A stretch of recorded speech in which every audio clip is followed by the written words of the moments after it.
Good morning guys. Today we're going to be working on a little Matchbox video, but first I want to go send you for a free download. I'm on Creative Fabrica here and this is B.loo Designs. The links will be down below. B.loo, you've met Lou if you're in our Facebook group.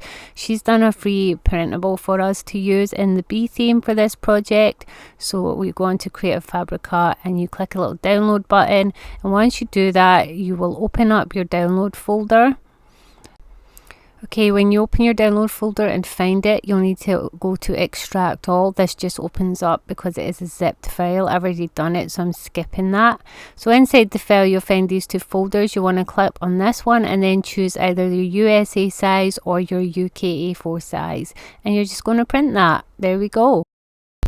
Okay, as you can see here, we're going to be making this little matchbook. Now this is one I did first off camera just to get an idea of what I was making, and I'm storing the little print offs that are at the side of the sheet and that. This is my print off from Loo. I've done it on quite thick paper. I've used a satin paper that is not quite a cardstock, but it's definitely thicker than copier paper. You can do this just on regular copier paper because we're going to be adding layers to our Matchbox to make it thicker anyway. So this one I made the full width of the larger bee image, and we're going to be using these three if you're going to make it exactly like me. But this one I'm going to make slightly smaller, and I'm actually going to use the width of the smaller one, which is this one up here. So if you're going to make this exactly like me, this is how you're going to do it. You're going to use that as a guide to cut yourself a strip straight down the middle of your printable. Now you don't have to use the printable to do this. You can do this on absolutely anything. How big or wide you make your Matchbox is totally up to you. If you do actually want to store matches in it, I would maybe keep some matches handy just so you can use them as size reference. So I'm going to cut my little strip, and we're going to be using this whole strip. Now this is an A4 sheet of paper because I'm in the UK. If you're using an American size, it might not be the exact size, so you might have to adjust a little bit.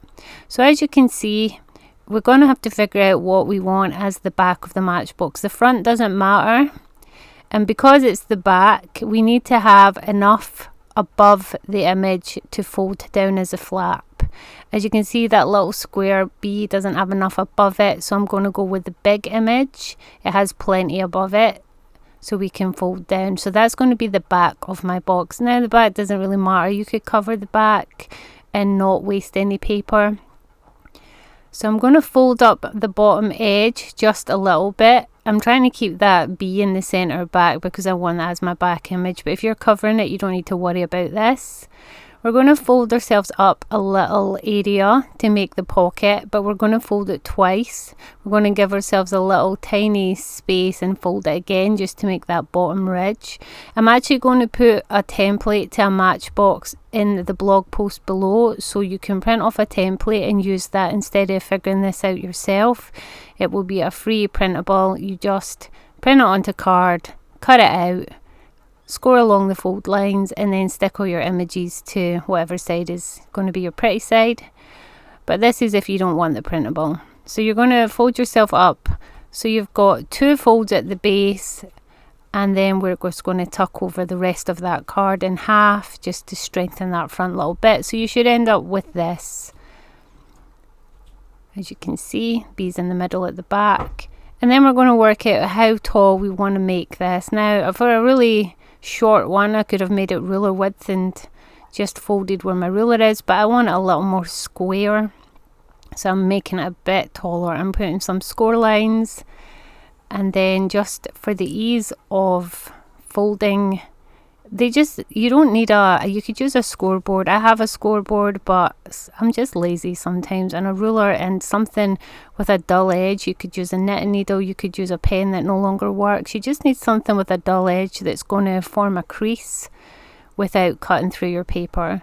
So I'm making another fold about, I'd say, 1/2 centimeter away from the other one, just to make our top of our little Matchbox. And all this does is gives you dimension inside the box. Instead of it being flat like an envelope, it means your you're creating a little box shape. And then with the rest of the card, I'm going to measure how much is needed to fold it in half. I know I'm not explaining this very well. Hopefully you can see what I'm doing. I'm going to fold it in half just to double that front cover up, and this is just to make it stronger. So same as we did with the little fold up, we're just doubling that card to make it stronger. So the two bits that I've doubled up, I'm actually going to adhere now. You don't need to do doubled up. I didn't do doubled up on my first Matchbox. I just cut those extra bits off, and it made like a flimsier Matchbox, but it was still sturdy enough. So you don't need to do this step. But you know, waste not, want not. We're going to cut it off anyway, so may as well just fold it in, glue it down, and make a stronger Matchbox. Okay, so we're just going to adhere that down, trying to make it straightish. Refold all your folds with a crease with the back of your nail. Fold that one in. There we go. So this is basically the structure of your Matchbox. This is literally it. This is how Matchboxes are constructed. They have a fold down front and a little fold up pocket, and they look like this. So now we're going to make it stronger and we're going to decorate it. And as you can see, this thing has loads of potential. You could decorate in any way you want. I'm just going to go around the edges now and trim off any that's peeking out. Just checking all my edges, because you know I never get anything straight, so I have to always trim. And we are going to decorate. Okay, so the first thing I want to do before we decorate is my front image. So I'm taking the printable and I'm going to cut out the large version of this bee. You can put anything on the front of this. It doesn't have to be this bee pack. This is just to ensure that the image on the front of my matchbook is central and pretty. That's why I'm just adding another image to the front. I mean, I could have just stamped the Matchbox I've made, stuck on some stickers. I don't need to worry about my paper having a focal image. Okay, so I'm cutting that out so I know where the center of that image is, just so it's easier for positioning on this. I'm going to glue just that front flap up to the first fold, and then I'm going to make sure it's the right way up, so you'd be looking at it that way, and I'm going to put it in the very center. It's just an easy, quick way of finding that design. And then I'm going to trim around it. See, easy measuring. Everything in this channel is just the quick and easy way, no hassle. So we're just going to trim around that. All the edges. This is about the only time I can ever actually cut a straight line. And we're going to fold down to that first fold and trim that bit off too.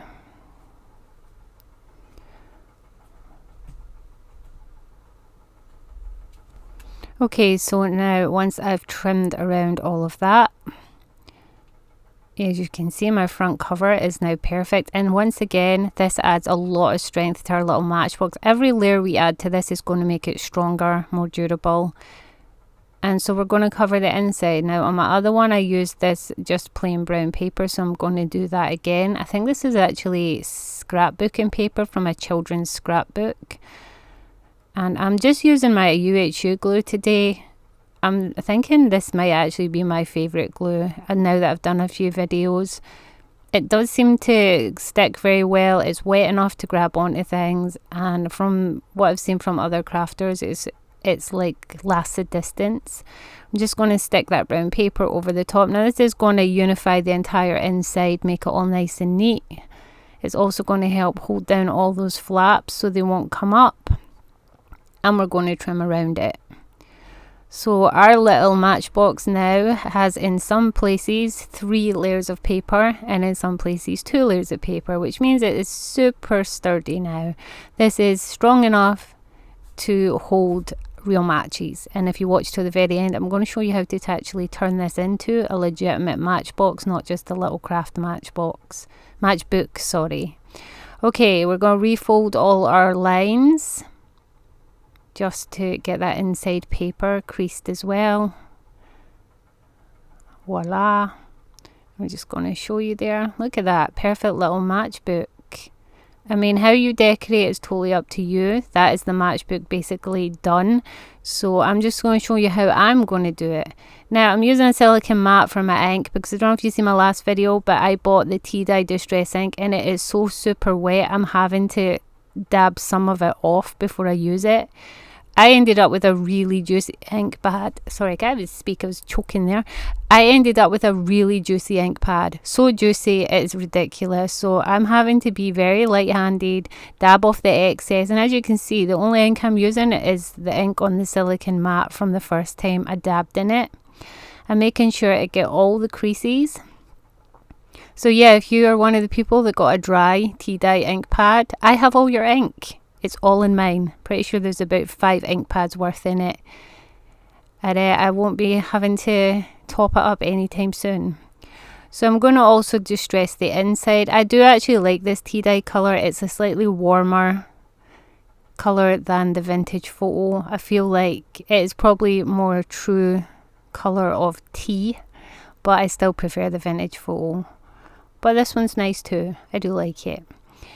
So yeah, I'm moving that side now that I've distressed everything, and look at the difference that makes. It just brings a little bit of a finished polish to your little matchbook when you add some ink in. Now this one and this one, I'm going to keep using this larger one for all my little craft pieces. Now those little cutouts on the printable, they would be perfect for making little stamps. Look at them, just stamp some images.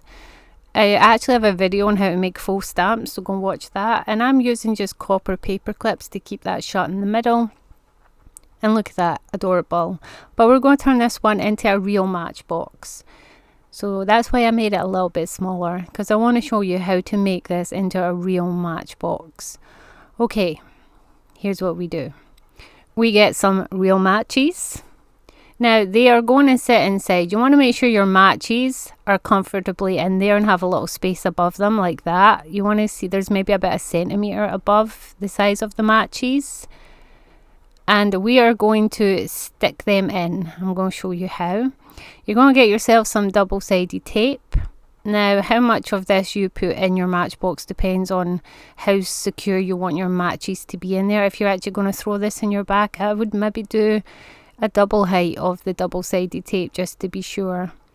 We're going to stick it right down against that bottom fold, so the first part of the fold. Trim off the edges. I should not be cutting on my silicone mat. What are you doing? I obviously forgot it was still there. So yeah, please tell me off in the comments. I know I shouldn't be cutting on top of the mat. I'm using my handy dandy little tool, but as my Yoo-hoo glue is still a little bit damp, I have a little bit of a problem getting off here, but that's purely because my sticky tape is sticking to wet paper. There we go. And then it's a simple case of putting your matches onto the sticky tape. Now line them up with your little bottom floor wedge, whatever you want to call that. So fold up the paper as you're putting them in, just to make sure the bottoms of them are all secure. Now don't do what I do, don't stick all their bases together, because their big fat heads make that you get to the end and you can't fit them. So you line up the heads like so. Don't line up the bases, line up the heads. There should be little gaps between them, but as you can see, that works pretty well. They stay stuck, they stay in there. And I think I want to add some stamping. I think it would look pretty nice to add some more details to this, like our own little brand of matchsticks. Matchsticks, is that what they're called? Matches. So yeah, I'm getting out my most favourite stamp. Are you going to take a vote on which one it is? It was the stars. If you watch my videos, you'll know this is my new favourite stamp. I feel like I should create a logo that has stars in it because I love them so much. So I'm putting them on that little flap. Then I'm adding them to my front cover, just for, you know, cohesiveness. And then because it's me, I must always have some kind of postage in there. I didn't do it to my first Matchbox because it was my trial Matchbox, but this one I feel, you know, this is the finished thing. And this one isn't sticking because it has a dodgy end and there wasn't much for the tape to grab to, so I'm just replacing that. Okay, so that is pretty much how you adhere your matches. Look at that, isn't that fabulous? Cutesy. I got a little bit excited here, can you tell? I was like, oh my god, I made a matchbook, I'm amazing. And I almost forgot to do the last step, which was the strip for lighting your match. I mean, your matchbook is pretty useless if you don't take this with it. So you're going to cut it off the edge of your matchbox. The matchboxes have usually one on each side anyway, so don't worry about the leftover matches. You can just still stick the other one in with that and put them in a drawer. You're going to trim it down to size and spill your matches all over your desk like a klutz, like I always am. I don't know, you'd think I'd be much better coordinated by this age. I've had an entire lifetime of using my hands and I'm still pretty klutzy. We're going to trim it all down a little bit neater, and then it's just a case of adhering that inside your fold up flap. And what glue am I going to use? I'm going to use this clear school glue, because I've realised it's sat there for weeks and I've never used it, and I should try it out. I have so many glues that I don't use, and I need to get more into switching around my glues.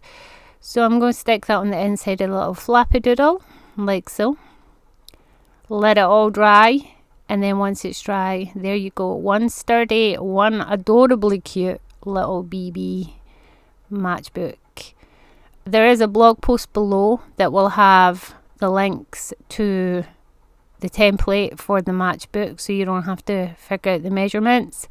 And go get Loo's design, and we'll see you in the next one. Bye.